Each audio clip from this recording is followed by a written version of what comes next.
has dedicated her life to sports, including wrestling, track and field, cross country, and now football. And she says in the past, she always had a feeling she wanted to try out for football, but it was other people's opinions that held her back. The National High School Rodeo Association has been around since 1949 and has steadily seen an increase in its numbers over the years, especially this season with the season opener this weekend in Payson with about 300 contestants. Jessica McDonald has accomplished what some would call impossible, facing injuries, becoming a single mother, and she has a message for young female athletes.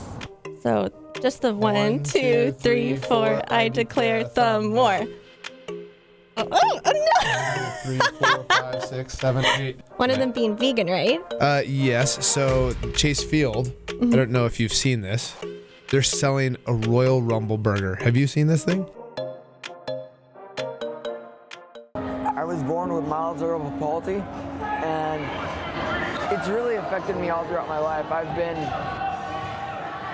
There's been places in my life where I've been an outcast, but there's a lot of places where I've been accepted. So I was born with a rare syndrome called Klippert-Trenaunay-Weber syndrome, and that led my feet to get swollen. And so as I was growing up, my feet got swollen and it got to the point where I couldn't walk.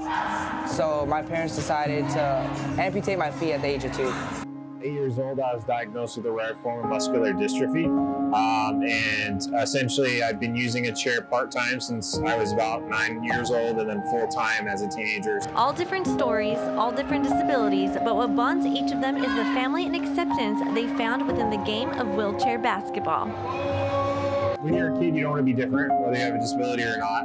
Robert Reed understands the adversity of adapting to a wheelchair and shares how wheelchair basketball provides inclusion. When I found wheelchair basketball, it really changed the game for me. It made it so that I had an outlet, and I always kind of felt like I wasn't like the other kids, and when I was able to play sports, it made me feel like I was just like they are. 14 years later, Robert Reed is now head coach of Varsity 360, a youth wheelchair basketball team at Ability 360 in Phoenix. Inside these walls are where players from the ages of 12 until they graduate high school can compete not only against their peers, but against their inner struggles. Basketball's really helped, I guess, my confidence in myself. Some of us are amputees, some of us are born with a disability, some of us develop a disability. It's all different, and we're all a family. The camaraderie of just wheelchair sports and adaptive athletics as a whole is something I love because we're all there for each other, we're all there to compete, but in the end, we're all family and friends. There are more opportunities that come from youth wheelchair basketball, like the chance to be a college athlete, something Hernandez himself didn't know could happen, but is now attending the University of Arizona on a sports scholarship and a part of their wheelchair basketball team. Like I was just talking to earlier, one of the players, he wants to go to college to play wheelchair basketball, and he was asking me questions. I just told him, you gotta put in the work. Another youth career will be coming to an end this season, and although Hagen Cakes doesn't know what's next, he says this. I want our team to have that family dynamic no matter who's on the team. And if you're hesitant to be a part of an adaptive sports team, just don't be afraid. There's many resources out there for disabled people.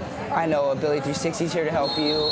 Wherever you're from, I know there's resources out there to help you. In Phoenix, Serena Perez, Cronkite Sports Report.